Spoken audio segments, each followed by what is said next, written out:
A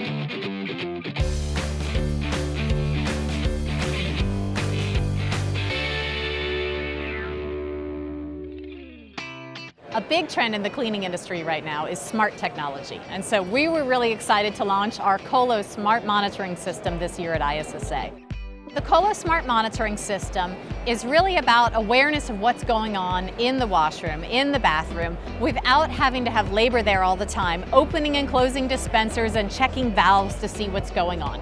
It's about visibility to your facility, because what it brings is perfect performance to the building.